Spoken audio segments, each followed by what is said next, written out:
Cloudopian. Today we are going to learn how to use AI-assisted programming with Amazon CodeWhisperer. You'll be blown away by its capabilities. I'm going to show you how to set it up in Visual Studio Code and then build a very simple calculator. Then we will go into more advanced stuff where we are going to create a product API and then show you how to build its interface, create storage classes, and create all the body of the methods and functions with the help of Amazon CodeWhisperer. Without further ado, let's get started. Before you can start with Amazon CodeWhisperer, you need to install AWS Toolkit extension, which has the Amazon CodeWhisperer feature. Once the installation is done, you will see a small extension icon called AWS. Go to that and select CodeWhisperer, and then you need to select the Start.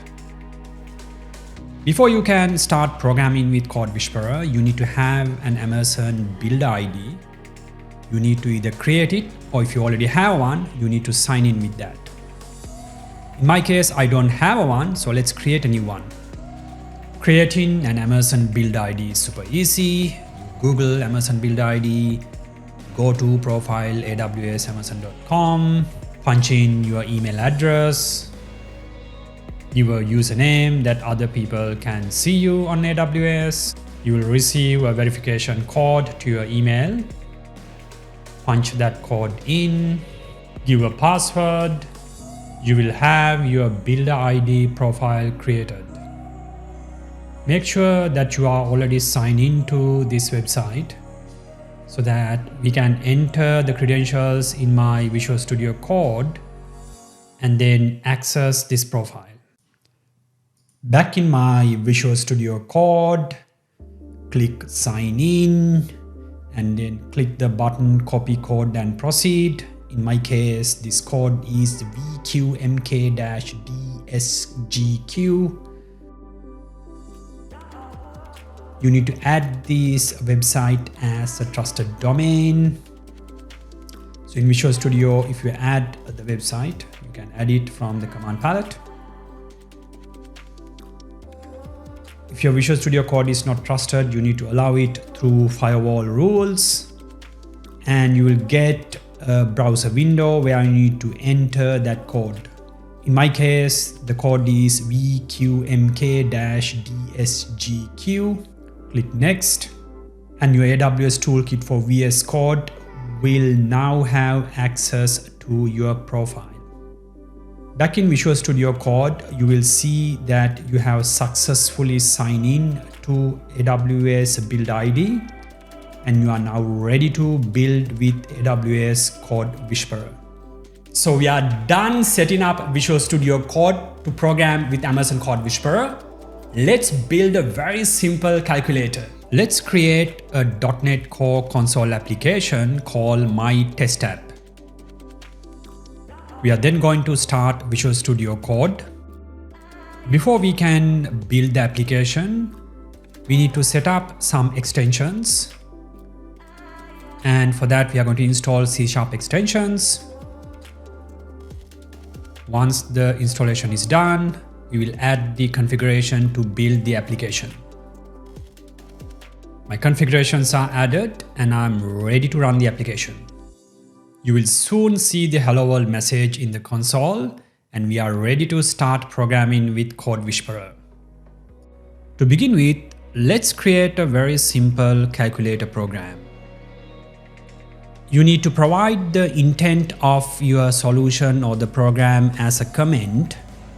In my case, it's to create a very simple mathematical calculator, and then press Alt+C in Windows to get a recommended programming body.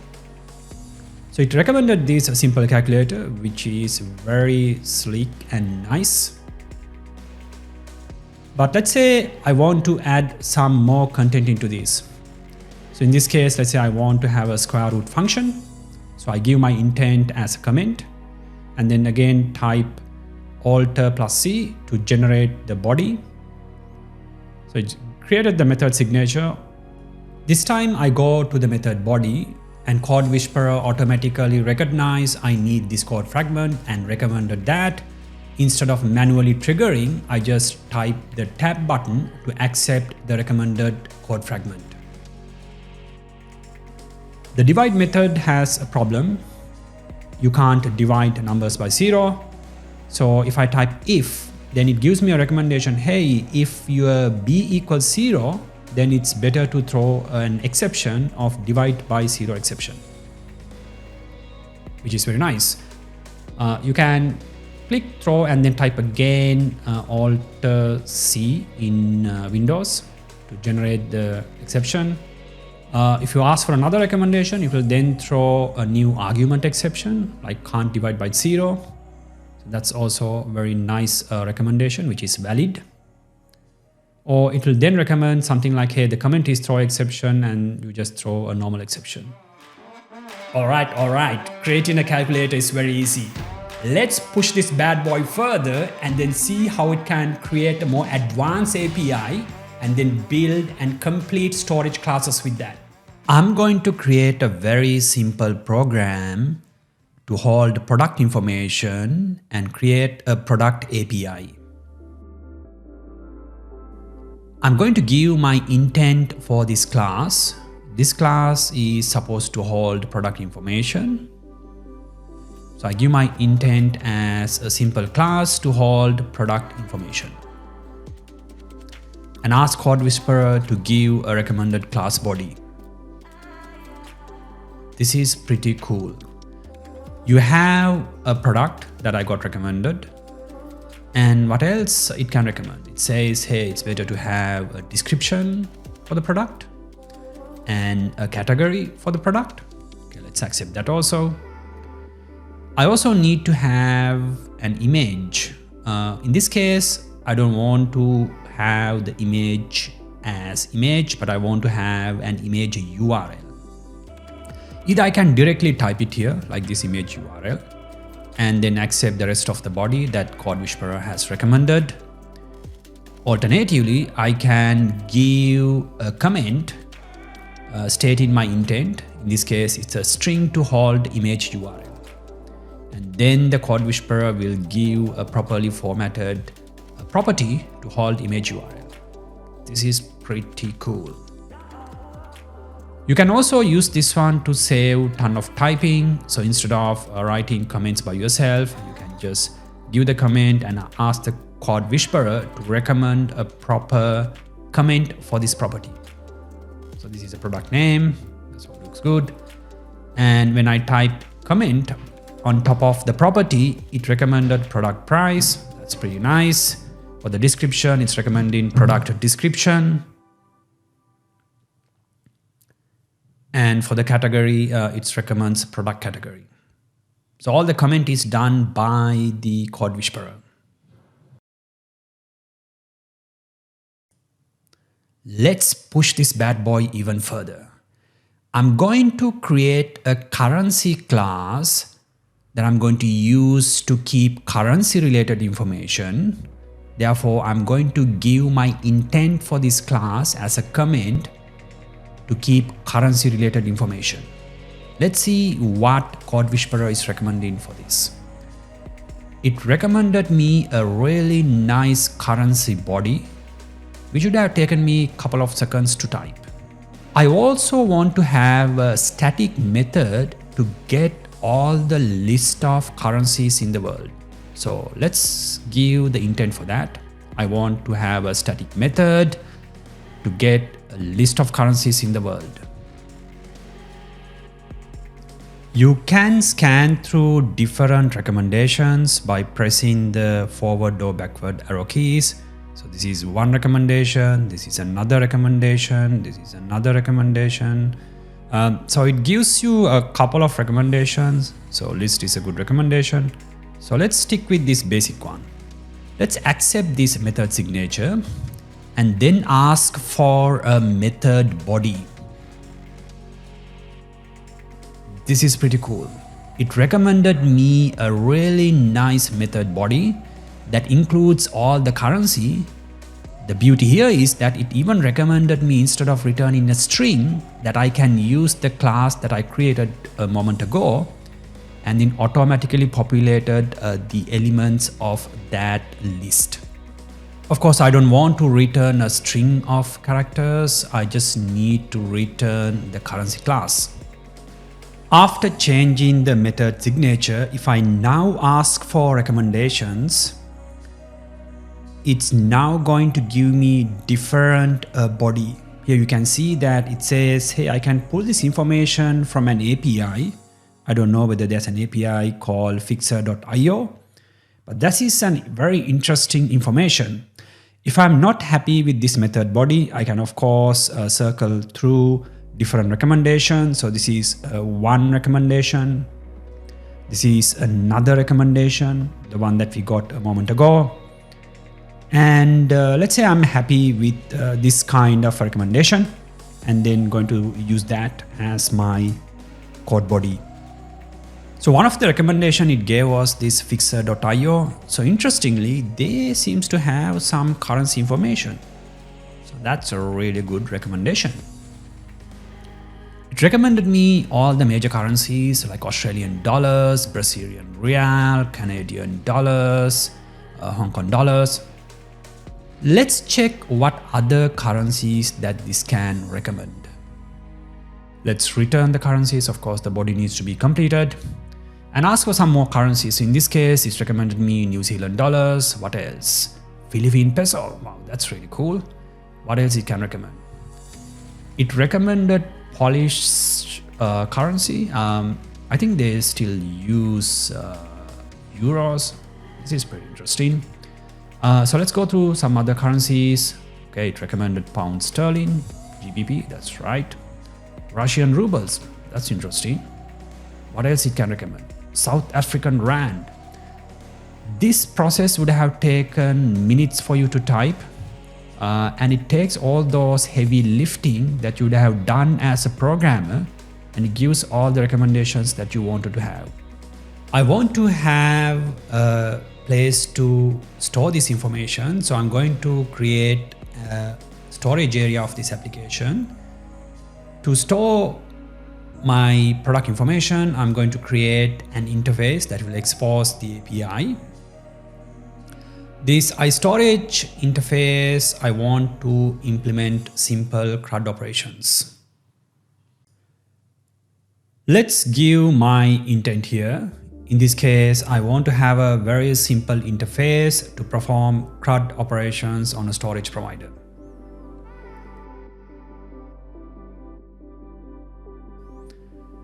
It gave me this iStorage provider, which save and load. I don't like these method signatures or the interfaces that is recommended. It's simply because my intent is not very specific. What I want is a generalized interface to store information on a database. So let's be more specific on my intention and then give more clues to CodeWhisperer so that it can create better classes. Let's say I'm not happy with this interface. You can of course change your intent and ask for more recommendations. In my case, I like this interface it recommended, iRepository, where type T is a class. It's more specific in my design. Of course, I don't like the name iRepository. Let's call it iStorage.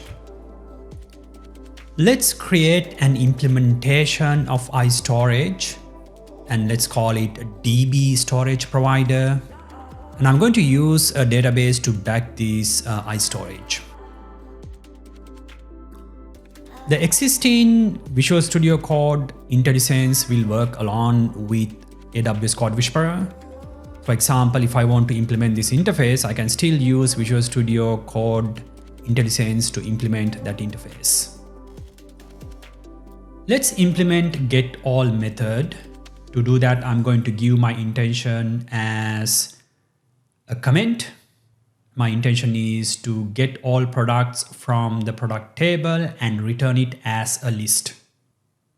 When I ask for some recommendations, CodeWhisperer is going to give a very simple suggestions, which is not useful.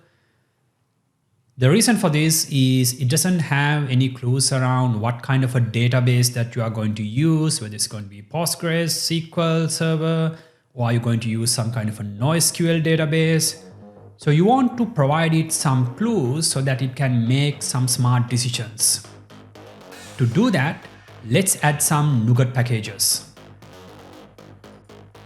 I added SQL Server related NuGet packages, so it now has some context which kind of a database I'm going to use. To make it more explicit, I'm going to use some namespaces so that CodeWhisperer will have some clues that, hey, this class is supposed to do some SQL Server operations. Let's make the intent very clear. Get all products from product SQL database and return it as a list. Now it recommended me a code fragment to open a connection to SQL Server and then get that information from there. I like this code fragment, so let's use it here. This looks cool, but I'm not happy with the way that it provided the connection string. Let's say I want to keep this connection string as a private property inside this class. The beauty here is that it even knows that this is a connection string and refers to a SQL Server, and it recommended me a connection string which is compatible with SQL Server. Usually, if you are a programmer, very likely you will Google for SQL Server connection string to know its format. In this case, it's recommended me the correct SQL Server connection string, and I'm going to use it here. And if I now remove this and ask for a new recommendation, it now going to recommend me a code fragment where it takes the connection string from the private property I created a moment ago. This is very, very smart. I like this method. So it created the SQL connection from the connection string. It then recommends me to create a new SQL command, select all from products. That's correct. And then execute the reader. Next recommendation is to start a while loop to iterate through the reader. And let's see what it's going to recommend next. It now recommends me that I can populate the product and then add it to the product list. There are a few properties I want to have here that includes category and image URL. So let's fill them in.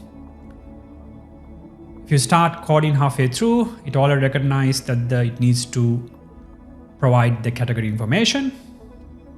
Similarly, let's populate the image URL and the quantity. This is pretty cool. And of course, I finally need to return the products, and it recommended me that it's time to return the products at the end of the function. Let's now implement the delete operation. I want to delete a given product from the product SQL table. And let's ask for a recommendation. It correctly recommended me that I need to create a connection. The beauty here is that it took the connection string from the private property that I had in my class. Let's open the connection. SQL command, it correctly selected that it's delete from product where ID is ID. And I need to add a parameter and then finally execute the query. That's how quickly you can create these methods using AWS CodeWhisperer. Let's say I need a function with pagination and I give my intent to return all the products with pagination. Let's ask CodeWhisperer to give a recommendation. It correctly gave me a recommendation with starting page number and page size. And let's ask for another recommendation.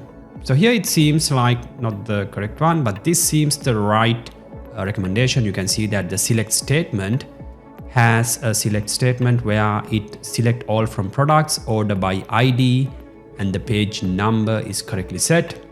It identifies a property called quantity in products, which is not a part in my product class, but it's very easy to remove that. Let's create another storage provider that implements iStorage called S3 storage provider.